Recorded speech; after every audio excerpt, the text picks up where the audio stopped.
Moving into the year of 1965, the heavyweight division was now in a chaotic state compared to previous eras.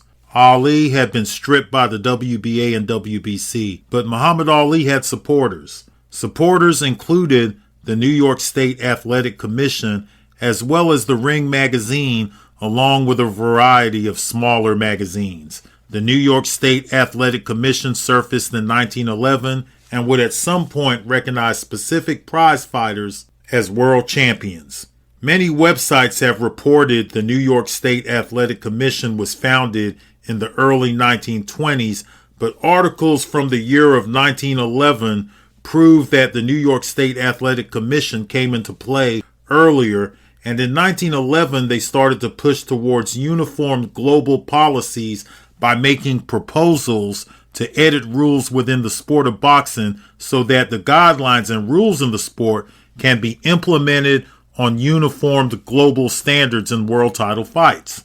Their goal was to establish an international boxing union. In 1913, opinions varied on a global level. It does appear as though an agreement had been reached on 8 weight classes. However, there was some slight disagreement on weight limitations in certain weight classes, and there was also in America a different name for the smallest weight class, as it was being called the paperweight division, but in Europe, the smallest weight class was being called the flyweight division. Also, different parts of the world considered different fighters as their respected world champion. In France, Jack Johnson had been suspended as the world champion, and the winner between an upcoming fight between the man France considered the world light heavyweight champion Sam Langford and heavyweight contender Joe Jeanette would be considered their world champion. Langford, who had lost the fight facing Jeanette around 2 months earlier, would win the heavyweight title bout on December 20th of 1913, and in France was considered to be the world heavyweight champion. The goal of the New York State Athletic Commission was to get all the countries on the same page. Reports also vary as to who was considered the first New York State Athletic Commission world heavyweight champion. Many report Jack Dempsey to be their first world champion, but we will further investigate more closely at a later date to verify, as I have found many of these websites to have reported inaccurate details regarding information from this time period and earlier. Regardless, the New York State Athletic Commission supported Ali and had been around before the NBA, which later developed into the WBA. The New York State Athletic Commission also supported the WBC during their formation. As of recent, the WBC had decided to agree with the WBA in stripping Ali of his title. But with the New York State Athletic Commission supporting Ali and also supporting and accepting the WBC, maybe they could have some influence on the WBC's recent decision to strip Ali. The WBA had already made their minds up and was moving on from both Ali and Liston. Regardless, Ali had the lineal claim, and many boxing purists preferred to see Ali lose his title in the ring. They was not going to support the WBA's decision. Now the question was, would the WBC be open to look more closely at their decision to follow the WBA, or would the WBC support the lineal claim coming from Team Ali and several boxing experts? As of recent, Ali and Liston's rematch had been canceled as Ali was diagnosed with hernia.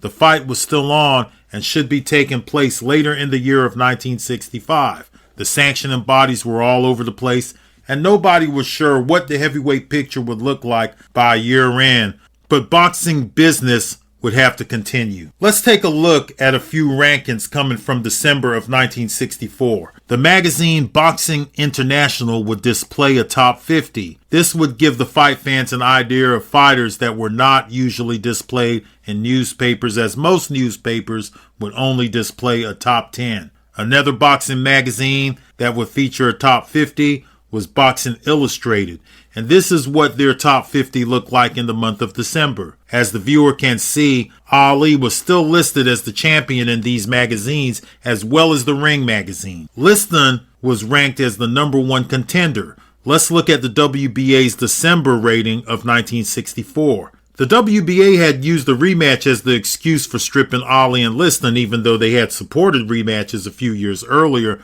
before they had recently changed their name from the NBA to the WBA. But according to their president and additional employees, the WBA had also stripped both because of acts committed by Ali and Liston that was deemed detrimental to boxing. Liston had been in recent trouble with law enforcement and was regarded as a fighter that did not respect law enforcement officers. Ali was affiliated with what the media was regarding to be a hate group and labeling what they call this hate group the Black Muslims. Displayed in the WBA's December rating, the viewer can see that the WBA title is now vacant and that Sonny Liston is no longer ranked. As you can see here in January, top contender Cleveland Williams was also dropped from the WBA ratings as Williams had been shot in the stomach by a law enforcement officer at the end of November. At the time, it was too late to remove Williams from the WBA's December rating because Cleveland Williams had already been inked in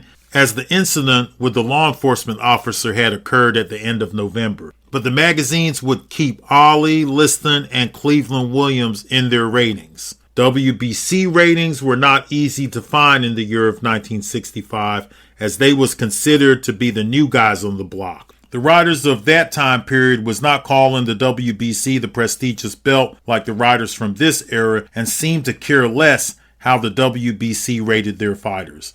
The WBC, no doubt, needed a solid champion to raise their prestige. Maybe taking on Ali would do that for the WBC, as Ali had a lineal claim. On January the 2nd, this article, along with several similar articles, surfaced in newspapers around America. Liston blackens boxing's eye. Sonny Liston couldn't give Cassius Clay a black eye, but he has certainly given one to the sport of boxing. His conduct is not only unbecoming to an athlete, but to that of a grown man. Liston can be as sullen and as glaring and as mean appearing as he wants. Nobody cares, and perhaps it adds something to his ring personality, but his flaunting of the law and his abusiveness of those who enforce it is a matter for concern. No other sport in America will tolerate such conduct from its athletes. Others get in scraps, to be sure, but they generally are fully investigated and athletes are warned or punished. Boxing may not condone the antics of Liston, but neither does it censor them. This man, who after flooring Patterson for the championship promised the world a good example, has been anything but a champion in or out of the ring. It is indeed true that a fighter gets away with more than athletes from other sports, and this fact holds true till this very day. There was people that wanted Liston to be punished as he was a habitual offender when it comes to his run-ins with law enforcement officers. It was rare for the media to get a smile from Liston, yet Liston had been all smiles when in the company of his friend Cleveland Williams, who had recently had an altercation with law enforcement. An altercation that had nearly cost Williams his life. There were some that felt Liston's support of Cleveland Williams was a slap in the face to law enforcement, and the two fighters were placed together as two athletes that do not respect law enforcement. But Liston had already established a friendship with Williams and was perhaps just showing his support to a friend that he was concerned about. Regardless, Liston's support for Williams did not help repair his relationship with law enforcement. Not only did they place Liston in the category, they grouped Ali with Liston and Williams, and the proof is in a series of articles released in early 1965. Ali had never broke the law, but was being criticized due to his affiliation with the NOI.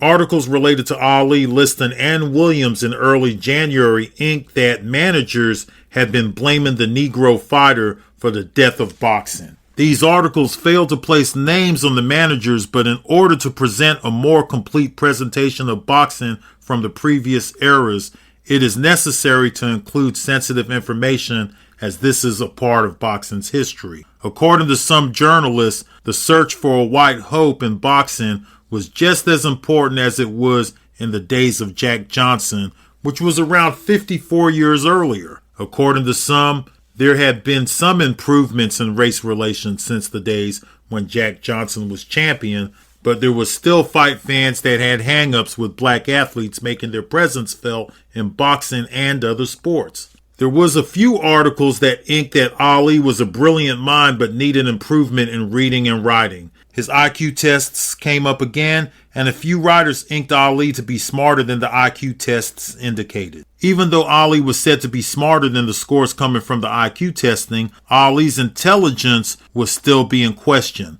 Some of the writers took it back a little bit. Ali was also said to have been sent a $5 check from his past boxing coach Joe Martin while at an amateur tournament in the late 1950s. Ali made a mistake and thought the $5 check was $5,000 and waved the check at his teammates, bragging about receiving a $5,000 bonus from his coach. His teammates made fun of him, and Ali reduced the claim of $5,000 to $500. There was also some reported incidents of horseplay and childish acts from a young Ali, then Cassius Clay, that led the media to question Ali's intelligence through his actions. According to some of the boxing writers, Ali was not fundamentally sound and fought off his dazzling footwork and hand speed. According to them, he had not learned the fundamentals and did not care to learn to be fundamentally sound. He was said to have a lightning-quick jab and would throw wide, sloppy punches off the jab. He would also drop his hands and then pull back his head,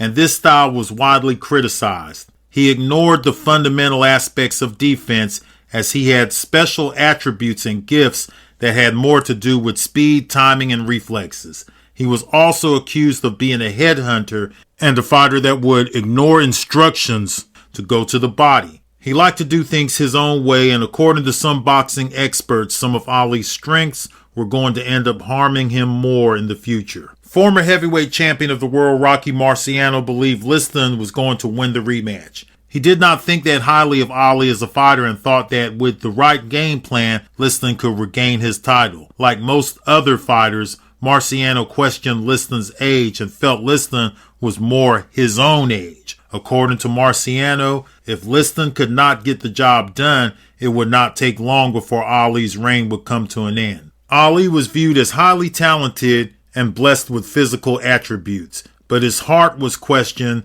and he was also said to be stubborn. Marciano and Dempsey's favorite fighter, along with other past fighters' favorite fighter, was a fighter from Canada named George Chuvalo. Chuvalo was scheduled to fight former heavyweight champion of the world Floyd Patterson on February the 1st of 1965. According to Marciano, Chuvalo was going to stop former heavyweight champion Floyd Patterson in 3 or 4 rounds.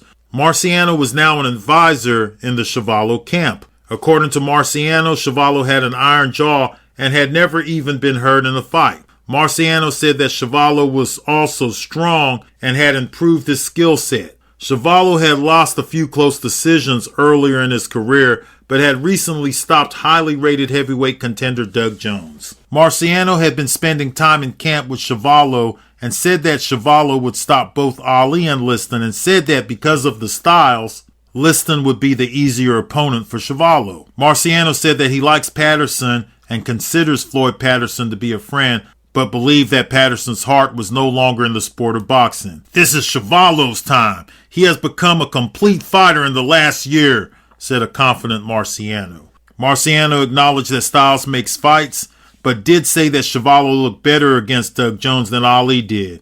Chuvalo was now working with Marciano's old trainer, Charlie Goldman. Goldman was now in his late 70s and was recognized as a master old-school trainer. According to Goldman, he had participated in hundreds of pro fights, but fought in an era where many pro bouts were not documented. As a fighter, Goldman is only credited for a small number of his fights, but the old school boxing experts vouched for Charlie Goldman and backed up his claims to have participated in over 400 fights. Goldman had injured his hands several times, and his hands were now deformed from years of breaking his hands and not receiving the appropriate medical treatment. Goldman taught Chuvalo how to shorten up his punches. Chuvalo was open to suggestions from Rocky Marciano. There was also some ink about Ali ducking Chuvalo, as he had ducked out of a contract to face Chuvalo. In episode 1, we saw Chuvalo crash an Ali presser dressed as a washwoman. The washwoman was a nickname Ali gave George Chuvalo. Chuvalo's nickname for Ali was Cautious Clay. He had been wanting to fight Ali for over the past few years and told the media that Ali had been ducking him since 1963. The WBA had plans for the winner of Patterson vs. Chuvalo to fight the winner between Ernie Terrell and whoever is scheduled to replace Cleveland Williams to face Terrell for the vacant WBA title. January 5th, a replacement for Cleveland Williams to face Ernie Terrell for the vacant WBA heavyweight title has been named. The replacement fighter was Eddie Machen. With Ali being stripped of the WBA title, Machen and Terrell was receiving huge opportunities to become the new heavyweight champion of the world. But that would be the WBA heavyweight champion of the world. Muhammad Ali had the lineal claim. The boxing experts and the people knew it. But winning the WBA title would be a nice accomplishment for the winner between Ernie Terrell and Eddie Machen. The bout was scheduled for March 5th to take place in Chicago. There would be no rematch, and rumor had it the winner may be expected to fight the winner of Patterson vs. Chuvalo, a fight already scheduled to take place on February the 1st. But according to news, Patterson may prefer a shot at the lineal champion if he wins the Chuvalo fight, which means Patterson would be more interested in the winner between Ali and Liston. A date had not yet been established for Ali vs. Liston too. The November 1964 date was canceled after Ali was diagnosed with hernia. Even though many newspaper rankings and mostly all magazine rankings still had Ali listed as the champion and still included Liston and Cleveland Williams as contenders, the WBA started to release their rankings around the country in newspapers and will remind the public that they have suspended Ali, Liston, and Cleveland Williams. On January 6th, Ali vented as he spoke to the media about the heavyweight division.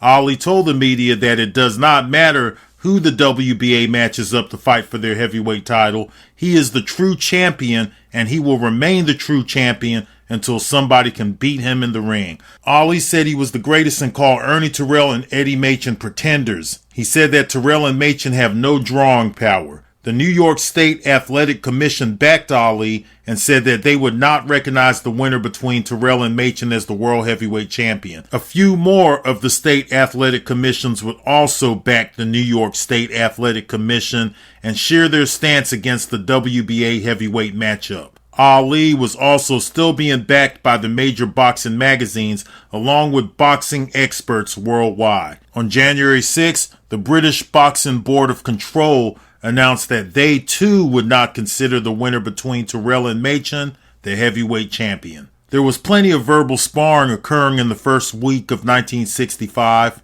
but it appeared as though there was now a solid split taking place in the heavyweight division. Another thing that took place on the 6th was that George Chuvalo had made one of his sparring partners quit. Chuvalo had been beating up sparring partners in open workouts, and young heavyweight hopeful Billy Joyner had enough and told the media that he was leaving Chuvalo's training camp. In fact, Joyner was convinced that he needed more work and would not get back in the ring and resume his career until over a year later. The other sparring partner getting a beating from Chuvalo was recent Ali sparring partner Cody Jones.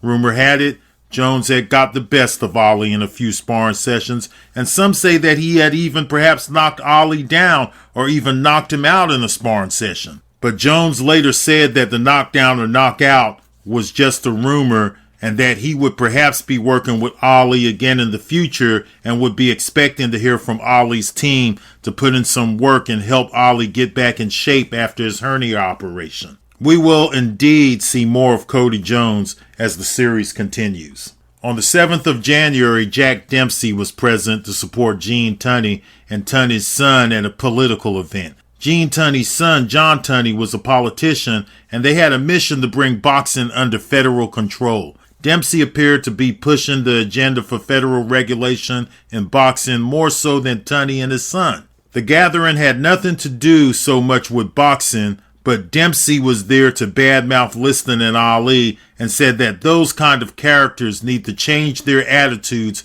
or be left out of the sport. Dempsey mentioned Liston by name, but refused to say Ali's name and referred to Ali as that guy with the championship. Gene Tunney was more laid back than Dempsey, and Dempsey spoke for both of them and even would say that he's speaking for Gene. One thing that may have been surprising is that even though Dempsey didn't seem to care much for Ali and Liston, he said that the WBA have only made things worse.